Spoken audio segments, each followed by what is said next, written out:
जिल्लत का जो तमाचा उन हरामजादों ने हमारे मुंह पर मारा है, उसकी गूंज सिर्फ यही कह रही है बाबा जानी कि उस हवेली में हमारी बहन की जिंदगी नहीं बच सकती, नहीं बच सकती बाबा जानी।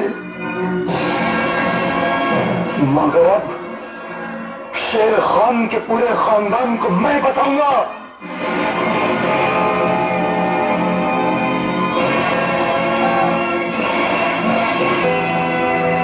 शेर खान, बेटी के रिश्ते कांच का खिलौना नहीं होते जिनसे दिल बहल गया और तोड़कर घर के बाहर फेंक दिया।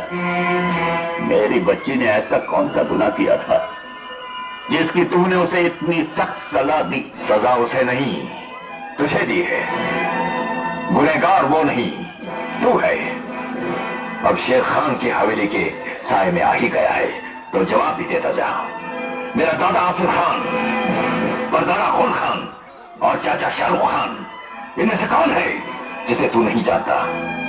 इस खानदान के बेटे की जमानत मांगने की जरूरत कैसे की तूने? बोल। हक महर तो हमने अपने रुखसार की हिफाजत के लिए मांगा था, अपने लिए नहीं।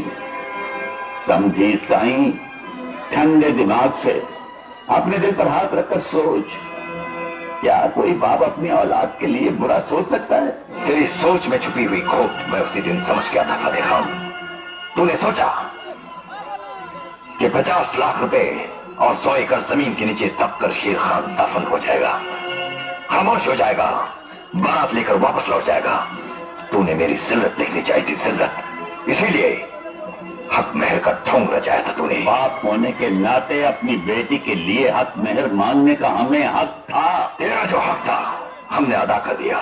अब जाकर हमारी दी हुई जमीन पर ट्रैक्टर चला, उन नोटों के तकिए बनाकर चैन की नींद सो जा। कभी अपनी लाडली बेटी को जमीन दिखा तो कभी उसे नोटों की गड्डियां सूंघा। उसके बाद तुझे एहसास होगा कि हक महर मांग कर बेटी की जिंदगी किस तरह महफूज हो जाती है। शायद तू ये भूल गया कि इस जमीन पर फतेह खां अकेला पैदा नहीं हुआ है, उसके साथ उसकी भला की जिद भी पैदा हुई है। कहीं मेरी जिद किसी जिद पर आ गई तो अपनी बेटी के रास्ते में पड़े हुए बेशुमार कांटों को तो मैं अपने दामन में समेट लूंगा, लेकिन तेरे रास्ते दहकते हुए अंगारों से भर दूंगा। इतनी बुलंद आवाज में न बोल फतेह खान, इतनी बुलंद आवाज में न बोल। आवाज तो तेरी एक दिन मैं नीची करूंगा। शेर की तरह गरजने वाला बिल्ली की जबान बोलेगा।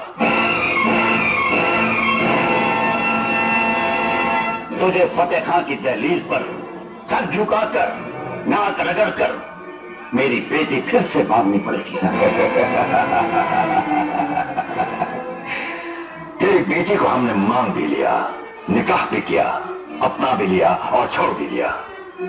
रही बात घर बसाने की फतेह खान, अब घर तो तभी बसेगा जब तू हमारे सामने घुटने देखकर हाथ फैलाकर रहम की भीख मांगेगा। शेर खान, हमारे दिल में छुपे नफरत के अंगारों को और हवा न दे, वरना तो इस आग में जलकर राख हो जाएगा। सीने में दुश्मनी के अंगारे लेकर जीने वाले को आग से डराने की कोशिश न कर फतेह खान, वो दिन कभी नहीं आएगा। अगर वो दिन नहीं आएगा शेर खान, तो तेरे घर की दीवारें धूप को तरस जाएंगी।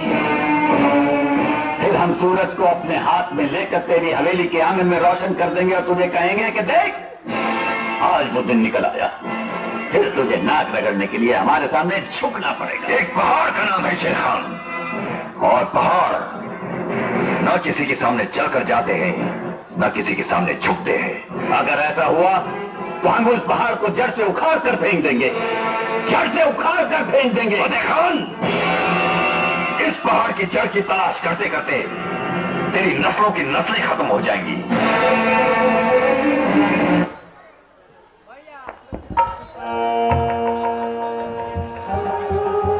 हेलो, अभी आप लोगों ने सुनंदी बता देखे